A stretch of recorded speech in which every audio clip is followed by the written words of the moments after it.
Alors voilà, dans l'épisode précédent, on a vu la page d'accueil, comment la structurer et comment organiser le contenu pour augmenter votre taux de conversion. Aujourd'hui, on va voir les avis produits qui sont de plus en plus importants pour Google parce que Google essaye d'éviter les avis spammy, les faux avis, les choses comme ça. Et donc pour votre SEO, vous allez devoir mettre pas mal de choses en place pour faire en sorte de plaire à Google et maximiser vos chances d'être bien ranké dans la SERP. Première chose à savoir, il y a deux applications que je vous recommande d'avis. Tout d'abord, il y a Review et il y a Loox. Donc Review, c'est gratuit, cas pour la version de base. Et après, il y a des versions payantes. C'est moins complet que Loox, mais c'est pas mal quand on débute parce que Loox, c'est directement payant. Il y a beaucoup plus de fonctionnalités, notamment un suivi par mail, un truc d'affiliation, etc. Mais comme je vous le disais, c'est payant, donc c'est pas forcément idéal pour tout le monde. Les deux applications ont des rich snippets d'intégrer que vous allez pouvoir mettre via le code dans le fichier de votre thème et ça sera affiché sur Google. Donc pour vous montrer ce que c'est le rich snippet, je vais directement vous montrer sur Google. Donc si on regarde ici sur PC portable, un rich snippet ici, ça va être ici les avis qui sont mis. On peut regarder un peu plus bas.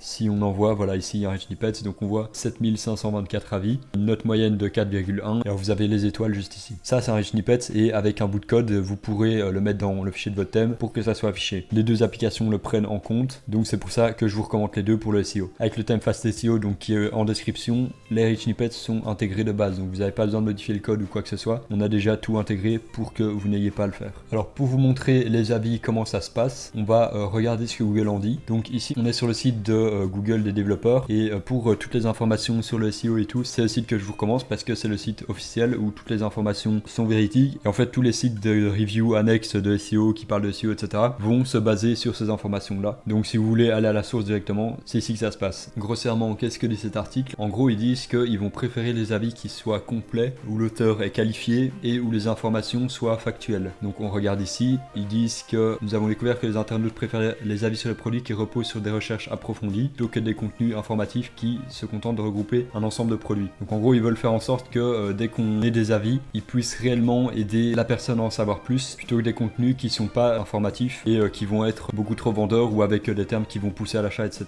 Pour le moment, c'est juste en anglais que c'est fait. Google va juste analyser les sites anglais pour appliquer cette mise à jour, mais il y a fort à parier que ça va arriver en français très bientôt, donc il faut s'adapter là-dessus aussi. Alors ici, on a les points qui sont repris, donc mettre en avant votre expertise. Pour les avis directement dans le produit, c'est pas forcément pertinent parce que ce sera les clients qui vont laisser les avis, mais je vous expliquerai par la suite qu'il y a d'autres façons de donner des avis sur des produits que de le faire via les applications Loox et Review. Ici, comme je vous disais, ils disent d'expliquer comment utiliser le produit au-delà de ce qui est fourni par le fabricant. Donc en gros, les avis servent à fournir des informations supplémentaires sur le produit. Voilà, ici ils disent des choses factuelles, donc des mesures, des trucs quantitatifs, etc.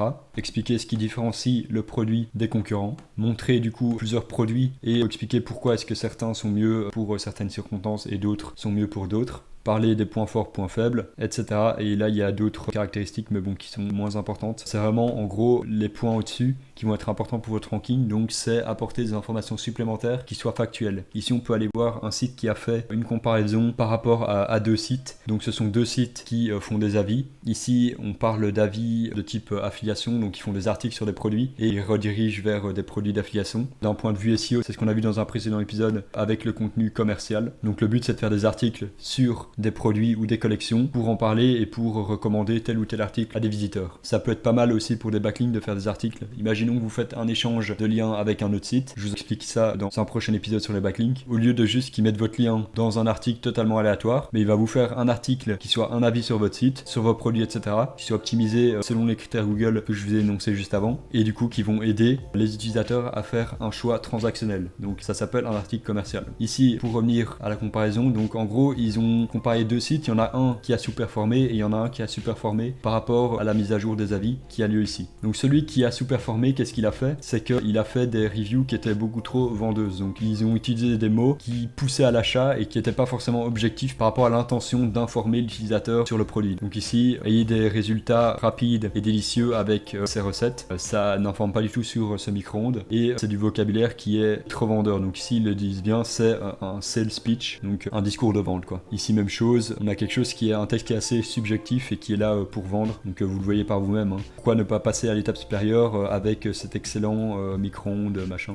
Donc ce sont des textes qui sont faits pour vendre parce que ce sont des trucs affiliés. Et Google n'aime pas ça. Et du coup, il y a l'autre comparaison où ici on a un site, donc Best Review, qui a fait des reviews sur des micro-ondes et qui est beaucoup plus objectif. Donc ici, ils vont donner des features supplémentaires, donc des caractéristiques supplémentaires, ils vont donner plus d'informations, etc. Et le bouton d'achat, c'est pas Buy Now comme l'autre. Donc Get It on Amazon par exemple, ça c'est un bouton en mode aller l'acheter. Et ici, on a checké le prix par exemple. Donc c'est quelque chose qui est beaucoup moins agressif et qui va pas presser l'utilisateur dans sa décision d'achat. On peut aller un peu plus loin ici, de nouveau deux comparaisons avec des réfrigérateurs. Vous allez avoir ici une bonne pratique, donc qui dit que les liens, vous devez les faire en sorte qu'ils indiquent quelle est leur utilité. Donc là, View on Home Depot, vous savez que quand vous cliquez dessus, vous allez être redirigé vers un autre site. Et ça, Google, il aime bien. Donc quand vous utilisez des liens et des encres sur les textes, il faut que l'utilisateur comprenne au mieux la fonction du lien. Donc ils disent ici, la page explique que vous quittez le site et que vous allez être dirigé vers Home Depot. Mais c'est pas un bouton en mode achetez-le maintenant ou des choses comme ça. Voilà, donc ça c'est tout ce qu'il y a à savoir sur les avis. En fait, on revient à peu près à chaque fois à la même chose. Si on va sur le whiteboard ici que je vous montre, les critères de Google, ils sont toujours les mêmes. Donc il veut que ça soit informationnel, que ce soit fiable. Donc ça peut soit se traduire par le fait que le site sur lequel se trouve l'avis a un authority score assez élevé. Donc ça, vous pouvez voir sur SEMrush, l'authority score. Donc je dirais minimum un authority score de 30. Ou que le site soit qualifié dans la niche pour parler d'un tel sujet. Donc si par exemple vous voulez qu'un site fasse des reviews sur votre Surf Panda, vous n'allez pas aller demander à un site qui parle de produits sur le surf parce qu'il ne sera pas qualifié. Et Google va moins prendre en compte son avis plutôt que s'il était sur un autre site qui parlait de panda ou de Chine ou de choses comme ça qui sont de la même thématique entre guillemets. Donc ici thématique. Alors tout ça évidemment ce sont des choses approximatives parce que évidemment en SEO on ne sait jamais exactement quels sont les critères. Google c'est un algorithme, c'est complexe, on ne peut pas tout décortiquer, mais en tout cas c'est la direction que veut prendre Google. Et donc si vous voulez être à jour et future-proof, il faut s'adapter au mieux. Et en fait la solution c'est juste de faire de la qualité, d'apporter des réponses, d'être pertinent et de faire en sorte au final que vos utilisateurs ils soient satisfaits. C'est juste le but de Google et si vous respectez rien que ça, automatiquement vous allez faire du SEO sans vous en rendre compte. Au niveau des astuces à mettre en place pour optimiser ses avis,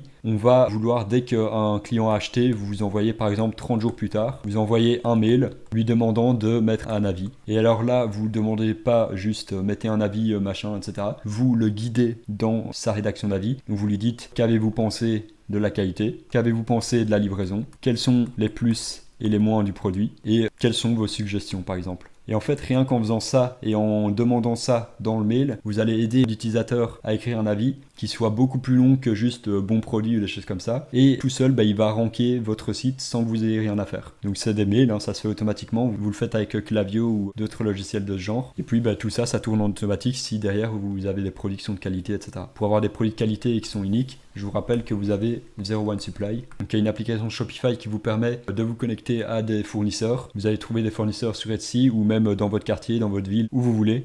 Les fournisseurs vont venir créer via votre lien d'invitation un compte sur Zero One Supply. Ils vont publier leurs produits et vous aurez juste à les lier sur votre shop. Et ensuite, dès que vous recevez une vente sur votre shop, le lien il est automatiquement fait avec Zero One Supply et vous allez pouvoir directement commander à votre fournisseur qui recevra une notification et qui enverra le produit pour vous. Deuxième suggestion pour améliorer votre SEO comme on en a parlé, c'est de faire des articles commerciaux. Donc soit directement dans votre site en mode top 10 de notre Surf Panda ou alors via des backlinks. Donc des articles sur le site de quelqu'un d'autre.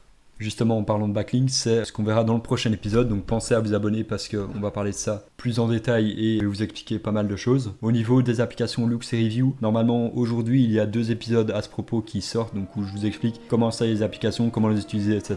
Comme ça vous pouvez regarder les deux et faire votre choix sur celle qui vous convient le mieux. Et puis moi je vous dis à dans le prochain épisode.